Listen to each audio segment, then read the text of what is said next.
Meanwhile, in Congress, NBC News learning the Republican-controlled House is expected to vote tomorrow to formalize its impeachment inquiry into President Biden. That's according to two sources familiar with the matter.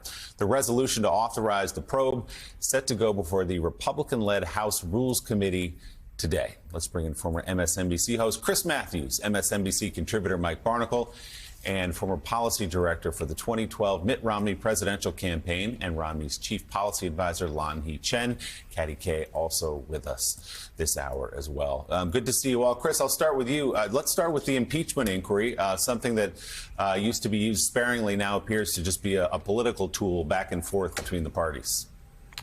You know, this is a huge political week. Apart from all the geopolitical questions about the world and how the world's operating, our country is in a real political squeeze. Joe Biden, as he faces this joke of an impeachment effort by the House Republicans, he has to decide, how does he work with the Hispanic groups to try to get something done on the border? Something. How does he focus or talk to Zelensky? Zelensky comes today and says, can you do something on the border? Europe's united. You've united Europe and NATO against the Russians. Can't you do something on your border to help this along a bit? All the Republicans seem to want is something where we actually squeeze the definition of an asylum seeker so that it's actually an accurate one. Can't you do something? I think he's got a real threat here. And I think the Russians are trying to decide between a freeze proposition with the Ukrainians and actually going back to war with them, which it looks like they're going to have to do because Zelensky wants to fight.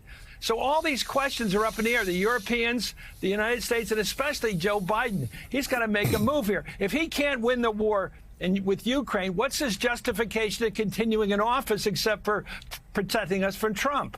He's got to continue that fight, and this is the week the Senate could go off, just walk away and say we're not going to continue the fight. And so in next year, we see the situation deteriorating to a desperate situation in Ukraine because the Senate's not even operating. It's up to the president to move the ball, I think. And I think that's a big question for him politically. Can he move the Hispanic groups and say, we got to tighten up the definition of asylum? Because Joe Biden has said the average person in the Northeast in Pennsylvania, Michigan, Wisconsin doesn't distinguish between asylum seekers and people who simply come to this country for a better life. That's how they look at them. They're crossing the border illegally to come to America for a better life. And he has to do something about limiting that number to an acceptable number.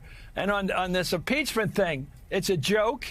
It's ridiculous. They should make every member of the Republican House say, what reason do you have to impeach this guy? What evidence do you have to bring to the table? Why are you doing this except you don't like Hunter Biden? He's already facing prosecution. So what's your beef with the president? Yeah. So Mike Barnicle, when you look at everything the president has before him, turning the corner into the holidays, almost certain if you talk to people on Capitol Hill that this funding deal for Ukraine is not going to get done here in the next couple of days. They have to kick the can down the road to January.